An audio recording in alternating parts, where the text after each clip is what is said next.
I'm Elliot. Elliot Stabler. Elliot Stabler. Elliot Stabler. What was your name again? You know my name. Hey, I'm Christopher Meloni, and I am the star of Law & Order Organized Crime. We're going to be working out today. What? You didn't see that coming? Sometimes when I work out, I'm focusing on strength, sometimes just maintaining. Right now, I'm in the building process. So without further ado, I'd like you to meet my trainer, Matt. Hello. No BS kind of guy. 4 days a week, we're joined at the hip. And now you are too. So Matt, you ready to hit it? Let's go do this, man. All right, man. When I tasked Matt with getting me big for specifically Law & Order Organized Crime, he then said, well, you got to start doing a lot of compound movements. So we do a lot of deadlifts and a lot of squats. And the squats were, I'm ashamed to say, kind of new to me. I've been working out many years, and I always shied away. I did the sleds, everything but squats. And the reason why is because they're really tough. I'm so glad Matt really has forced me into them, and they've paid dividends as far as me being reconnected to my physicalness and the stuff that I have to do on the show. First movement we're going to run through today is the back squat. There's many positions to do it. I programmed Chris in the high bar position with the bar way up on his traps. This really helps to load the muscles of the upper back and the quadriceps, the lower body.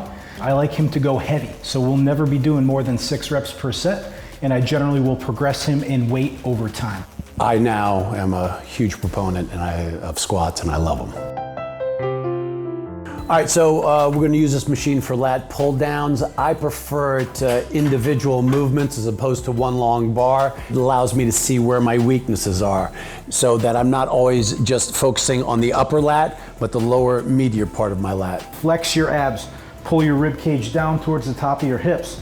That will create neutrality in your spine, and it will create a very powerful contraction in the lat. I've been working out for 45 years now. So, there's a lot of wear and tear, lower back, playing sports, my knees. So this is a great, intense, isometric post-posterior chain. He calls it a hamstring walkout. I call it pure misery. It works both major functions of the hamstring in terms of knee flexion as well as hip extension. The other thing that I really like about it is that it forces an isometric contraction in the glutes. It also forces an isometric contraction down the erectors of the spine. Chris and I are working in the 8 to 12 rep range. 3 to 4 sets really seems to get him to where he needs to be.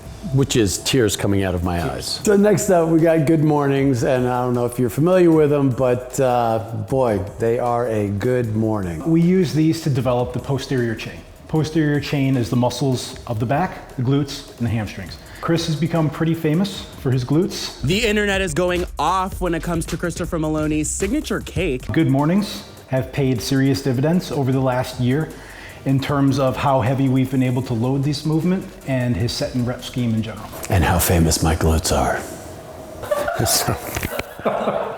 We do a lot of compound movements. That requires an enormous amount of focus on the core. But at the end, we focus on the abdominal work very specifically. So we're going to do kettlebell pullovers. What's the key to this exercise? So we do this in a supine position. We're laying on the ground, face up. And the really critical part of this movement is we want to teach the spine to keep it from extending. Because once the spine starts to extend, the abdominals lose their ability to produce and resist. 12 to 15 is pretty close to murder. I like the 10 to 12 rep range, and that seems to really get Chris to where he needs to be. I hope that gave you some ideas, and good luck. Get pumping.